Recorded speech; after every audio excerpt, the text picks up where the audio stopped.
Let's continue with Chapter 6. Harry sat down next to the window where, half hidden, he could watch the red-haired family on the platform and hear what they were saying. Their mother had just taken out her handkerchief. "Ron, you've got something on your nose." The youngest boy tried to jerk out of the way, but she grabbed him and began rubbing the end of his nose. "Mom, graf!" He wiggled free. "Ah, has ickle Ronnie got something on his nosey?" said one of the twins. "Shut up," said Ron. "Where's Percy?" said their mother. "He's coming now." The oldest boy came striding into sight. He had already changed into his billowing black Hogwarts robes, and Harry noticed a shiny red and gold badge on his chest with the letter P on it. "Can't stay long, Mother," he said. "I'm up front. The prefects have got 2 compartments to themselves." "Oh, are you a prefect, Percy?" said one of the twins with an air of great surprise. "You should have said something. We had no idea." "Hang on. I think I remember him saying something about it," said the other twin. "Once or twice, a minute, all summer." "Oh, shut up," said Percy, the prefect. "How come Percy gets new robes anyway?" said one of the twins. "Because he's a prefect," said their mother fondly. "All right, dear. Well, have a good term. Send me an owl when you get there." She kissed Percy on the cheek, and he left. Then she turned to the twins. "Now, you two, this year you behave yourselves. If I get one more owl telling me you've blown up a toilet or—" "Blown up a toilet? We've never blown up a toilet." "Great idea, though. Thanks, Mum." "It's not funny. And look after Ron." "Don't worry. Ickle Ronnykins is safe with us." "Shut up," said Ron again. He was almost as tall as the twins already, and his nose was still pink where his mother had rubbed it. "Hey, Mum, guess what? Guess who we just met on the train?" Harry leaned back quickly so they couldn't see him looking. "You know that black-haired boy who was near us at the station? Know who he is?" "Who?" "Harry Potter." Harry heard the little girl's voice. "Oh, Mum, can I go on the train and see him, Mum? Oh, please." "You've already seen him, Ginny, and the poor boy isn't something you goggle at in a zoo. Is he really, Fred? How do you know?" "Asked him. Saw his scar. It's really there, like lightning." "Poor dear. No wonder he was alone. I wondered. He was ever so polite when he asked how to get on to the platform." "Never mind that. Do you think he remembers what you-know-who looks like?" Their mother suddenly became very stern. "I forbid you to ask him, Fred. No, don't you dare. As though he needs reminding of that on his first day at school." "All right, keep your hair on." A whistle sounded. "Hurry up," their mother said, and the 3 boys clambered onto the train. They leant over the window for her to kiss them good-bye, and their younger sister began to cry. "Don't, Ginny. We'll send you loads of owls. We'll send you a Hogwarts toilet seat." "George!" "Only joking, Mum." The train began to move, and Harry saw the boys' mother waving, and their sister half laughing, half crying, running to keep up with the train until it gathered too much speed. Then she fell back and waved. Harry watched the girl and her mother disappear as the train rounded the corner. "Ooh, look at this. Look at the train. Pretty cool, huh?" Houses flashed past the window. Harry felt a great leap of excitement. He didn't know where he was going, but it had to be better than what he was leaving behind. The door of the compartment slid open, and the youngest red-headed boy came in. "Anyone sitting there?" he asked, pointing to the seat opposite Harry. "Everywhere else is full." Harry shook his head, and the boy sat down. He glanced at Harry and then looked quickly out the window, pretending he hadn't looked. Harry saw that he still had a black mark on his nose. "Hey, Ron."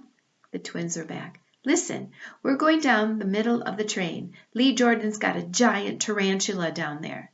"Right," mumbled Ron. "Harry," said the other twin, "did we introduce ourselves? Fred and George Weasley, and this is Ron, our brother. See you later, then." "Bye," said Harry and Ron.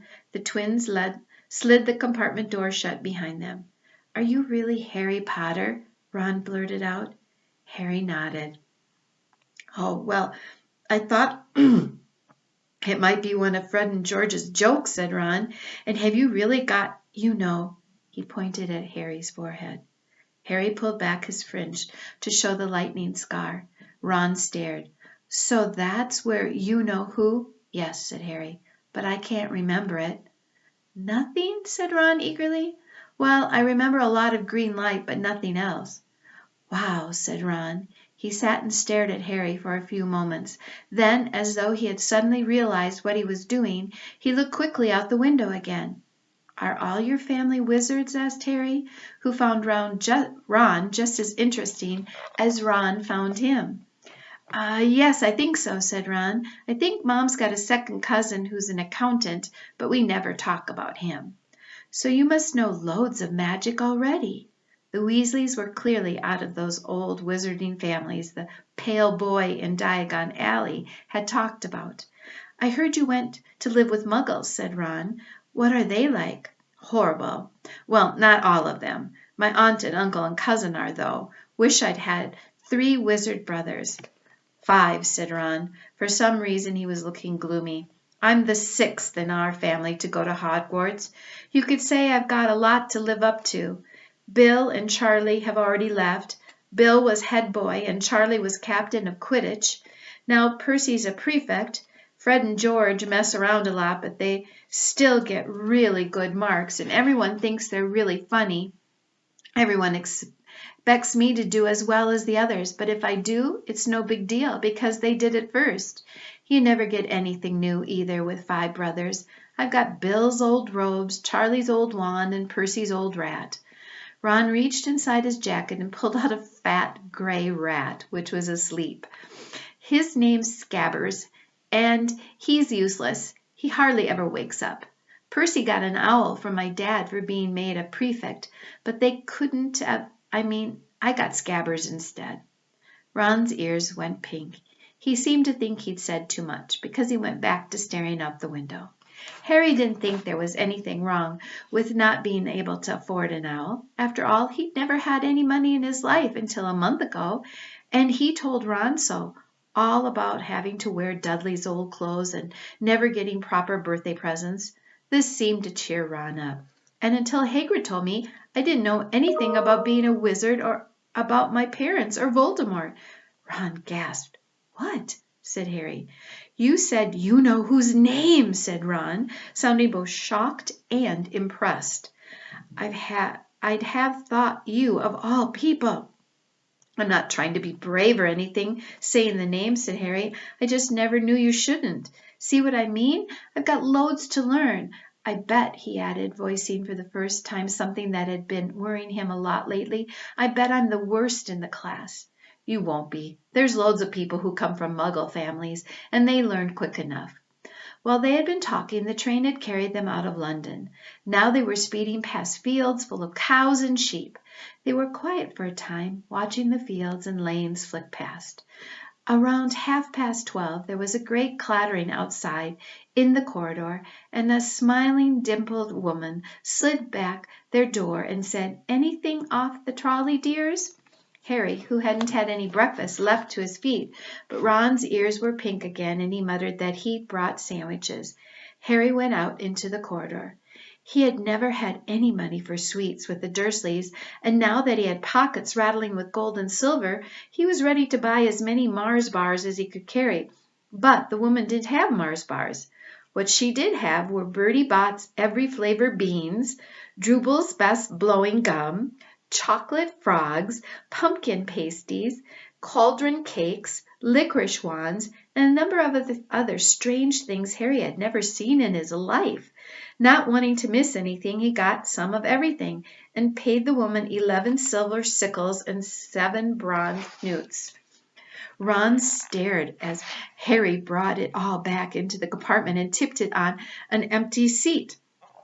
Hungry, are you? Starving, said Harry, taking a large bite out of a pumpkin pasty. Ron had taken out a lumpy package and unwrapped it. There were 4 sandwiches in there. He pulled one of them apart and said, "She always forgets I don't like corned beef."